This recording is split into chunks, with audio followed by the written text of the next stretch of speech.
নমস্কার, আমি মালা। Happy life with মালা চ্যানেলে আপনাদের সবাইকে স্বাগত। আজকে বিপত্তারিণী পুজোয় হাতের এই ১৩ গিট বা ১৩ রহস্য কী সেটা জানেন কি? আর কে এই বিপত্তারিণী?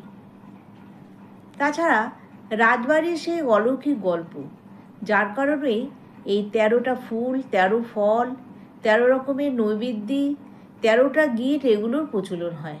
তাহলে শুনুন আজকের এই গল্পটি। দেবী দুর্গার ১০৮টি রূপের মধ্যে অন্যতম জাগ্রত রূপ ছিলেন এই বিপত্তারিণী ঠাকুর। তিনি ভক্তদের বিপদ সব কিছু থেকে রক্ষা করেন, সবার মঙ্গল করেন। রথ ও উল্টো রথের ঠিক মাঝে শনি বা মঙ্গলবার এই পুজো হয়ে থাকে। আর সেই রাজবাড়ির অলৌকিক গল্প। একদিন লোককথা অনুযায়ী বিদর্ভ দেশের রানী কৌতূহলবশত তার মুচি সইয়ের কাছ থেকে প্রসাদে মাংস মিশিয়েছিলেন, অর্থাৎ প্রসাদে তিনি মাংস আনিয়েছিলেন।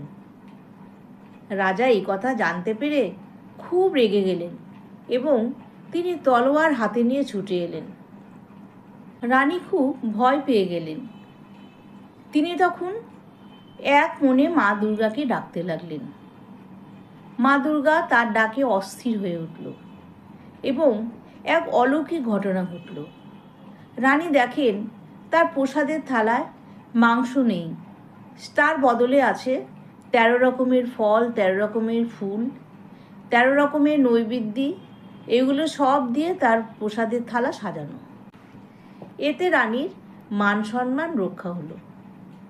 তখন থেকেই রানী এই বিপত্তারিণী পুজো আরও জমজমাটভাবে করতে থাকলে এবং লোকমুখে ছড়িয়ে গেল এই বিপত্তারিণী পুজোর কথা।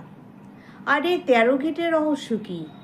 এই পুজোয় ১৩ সংখ্যাটির একটি বিশেষ গুরুত্ব রয়েছে।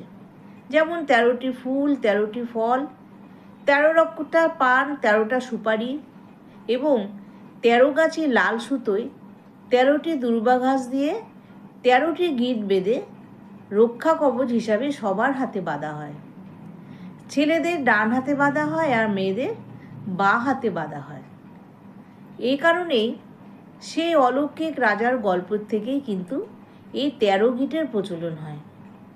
কারণ রানী যদি সে মাংসের প্রসাদ হিসাবে ব্যবহার করত তাহলে কিন্তু রানীর মাথা কাটা যেত। রাজা সেই তরোয়াল দিয়ে রানীকে শেষ করে ফেলতেন। কিন্তু সেই বিপদের সময়